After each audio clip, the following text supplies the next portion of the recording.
Hello बच्चों, कैसे हो आप सब। आई होप आप सभी ठीक ठाक से होंगे। आज के इस वीडियो में हम आपकी जो टेक्स्ट बुक इन हिस्ट्री है फॉर क्लास 8th उसका चैप्टर नंबर 1 है, जिसका नाम है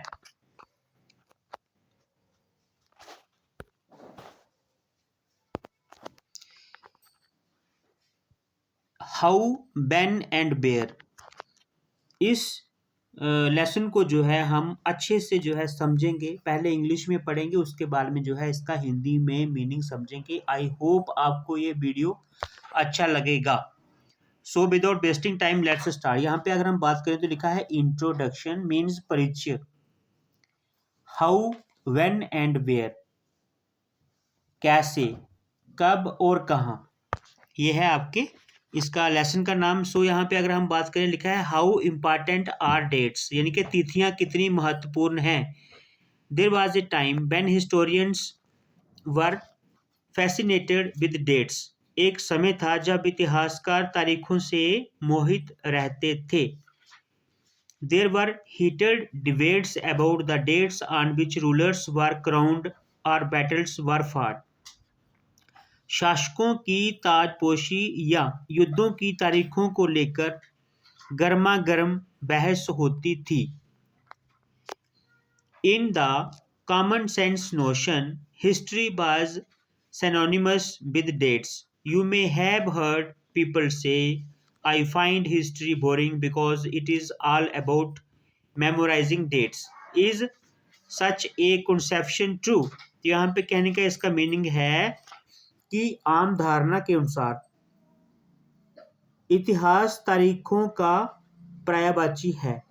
आपने लोगों को ये कहते सुना होगा, मुझे इतिहास उबाऊ लगता है, यानी कि थोड़ा सा जो है बोरिंग लगता है, क्योंकि इसमें क्या करना पड़ता है, सिर्फ तारीखें याद रखने की बात होती है।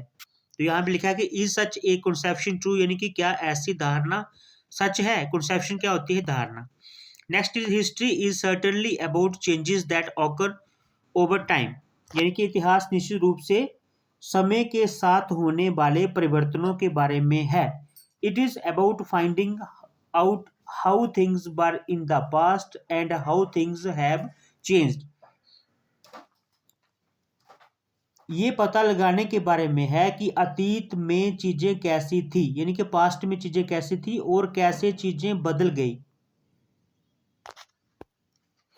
As soon as we compare the past with the present, we refer to time. We talk before and after.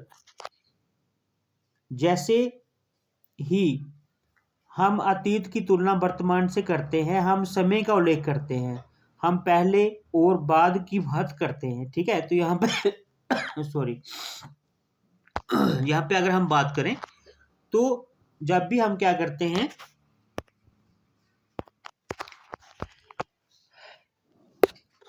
Living in the world we do not always ask historical questions about what we see around us. Living in the world यानी कि दुनिया में रहते हुए हम हमेशा अपने आसपास जो कुछ भी देखते हैं उसके बारे में ऐतिहासिक सवाल नहीं पूछते हैं। हिस्टोरिकल क्वेश्चंस मीन्स ऐतिहासिक सवाल, जिसे क्वेश्चन कहते हैं। ठीक है, we take things for granted as if what we see has always been in the world we inhabit. तो हम चीज़ों को हल्के में लेते हैं। We take things for granted means हम चीज़ों को क्या करते हैं, हल्के में लेते हैं। As if what we see has always been in the world we inhabit, यानी कि हमें ये लगता है कि जब भी जहाँ भी हम जो है रहते हैं वहाँ पे जो भी चीज़ें हैं आसपास हमारे, चाहे वो नेचुरल है चाहे जो है मैन मेड है, वो सारी की सारी जो है वो पहले से ऐसे ही थी। ठीक है, उसको हम नॉर्मल ले लेते हैं। Next is but most of us have our moments of wonder when we are curious and we ask questions that actually are historical. तो क्या होता है, लेकिन हम में से ज़्यादातर लोगों के पास आश्चर्य के क्षण होते हैं। हम जब उत्सुक होते हैं तो हम ऐसे सवाल पूछते हैं जो वास्तव में ऐतिहासिक होते हैं। When we are, ये हो गया। उसके बाद में है watching someone sip a cup of tea at a roadside tea stall. You may wonder, when did people begin to drink tea or coffee? तो जब कभी भी क्या होता है, हम किसी को चाय की चुस्की लेते हुए देखते हैं, आप सोच सकते हैं लोगों ने चाय या कॉफ़ी पीना कब शुरू किया, यानी कि हमारे माइंड में ये चीज़ ट्राई करती है। नेक्स्ट आता है when did people begin to drink tea और coffee. Looking out of the window of a train you may ask yourself when were railways built and how did people travel long distances before the age of railways. इनके जो है जो लोग हैं जब कभी भी जो है कहीं ट्रेन में होते हैं, जैसे हम लोग जो है ट्रेन में होते हैं, तो जब कभी भी हम ट्रेन से की जो खिड़की है उससे बाहर झांकते हैं तो हमारे माइंड में ये क्वेश्चन जो है जरूर स्ट्राइक करता है कि व्हेन वर रेलवेज बिल्ड, कि रेलवे का निर्माण कब हुआ और रेलवे आने से पहले लोग जो हैं वो लंबे लंबे जो डिस्टेंसेज हैं, जर्नीज हैं, वो कैसे करते होंगे।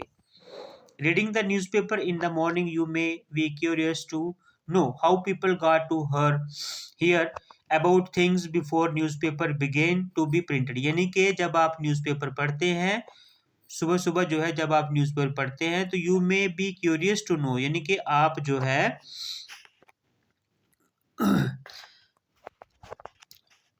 ये जानने के लिए उत्सुक हो सकते हैं कि अखबार छपने से पहले लोगों को चीज़ों के बारे में पता कैसे चलता था। ठीक है, उसके बाद चलते हैं हम नेक्स्ट। अभी यहाँ पे अगर हम देखें तो एक जो है पिक्चर है जिसमें क्या है कि कोई एक जो है, देखो यहाँ पे कुछ लोग जो हैं कोई चीज़ दे रहे हैं किसी को। ठीक है, ऐसा लग रहा है कि जो जनता है वो किसी रानी को कोई चीज़ दे रही है, भेंट कर रही है। ठीक है, तो यहाँ पे अगर हम बात करें तो लिखा है हिंदुस्तान। हाँ, तो यहाँ पे लिखा है Brahmanas offering the Shastras to Britannia, frontispiece to the first map produced by James Rennell 1782। यानी कि ये जो पिक्चर है 1782 की है, जहाँ पे क्या कर रहे हैं, ब्राह्मण ब्रिटानिया की जो शास्त्र है, ब्रिटानिया को शस्त्र भेंट करते हुए जेम्स रेनेल द्वारा निर्मित प्रथम मानचित्र का जो है वो क्या कर रहे हैं, जो फर्स्ट पेज है उसको जो है वो भेंट कर रहे हैं।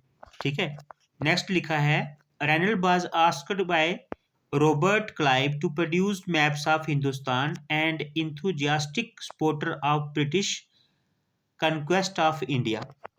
रॉबर्ट क्लाइव जो थे ने रेनेल को हिंदुस्तान के मानचित्र बनाने के लिए कहा था। भारत पर ब्रिटिश विजय के उत्साही समर्थक रेनेल ने मानचित्र की तैयारी को प्रमुख प्रक्रिया के लिए आवश्यक माना। तो यहाँ पे क्या लिखा है कि Rennell saw preparation of maps as essential to the process of domination. The picture here tries to suggest that Indians willingly gave over their ancient text to Britannia, the symbol of British power, as if asking her to become the protector of Indian culture। तो यहाँ पे क्या है Britannia जो है, यहाँ पे लिखा है कि मानचित्र की तैयारी को प्रभुत्व की प्रक्रिया के लिए आवश्यक माना। किसने, यहाँ पे किसने माना, रेनेल ने। उसके बाद में नेक्स्ट लिखा है कि the picture here tries to suggest, यानी कि ये जो पिक्चर है इसको देखने से ऐसा लगता है कि भारतीयों ने स्वेच्छा से क्या किया, अपने प्राचीन ग्रंथों को ब्रिटानिया यानी कि ब्रिटिश शक्ति के प्रतीक को सौंप दिया। ठीक है, मानो उससे भारतीय संस्कृति का रक्षक बनने के लिए कह रहे हैं। किसको? ब्रिटानिया को। ठीक है, ब्रिटानिया जो है वो क्या थी, सिंबल किसका थी? ब्रिटिश शक्ति के प्रतीक जो है मानी जाती थी। वो कौन? ब्रिटानिया। तो ये है आज के जो आपका फर्स्ट जो पेज था आपका, किसका? जो आपका लेसन है यहाँ पे, हाउ, व्हेन एंड वेयर। तो इसमें जो है आपने जो भी चीजें पढ़ी हैं, आई होप आपको उसके बारे में समझ में आ गया होगा। इसी के नेक्स्ट वीडियो में हम पेज नंबर 2 जो है उसको इंग्लिश में और हिंदी में समझेंगे। तब तक के लिए बाय बाय, टेक केयर।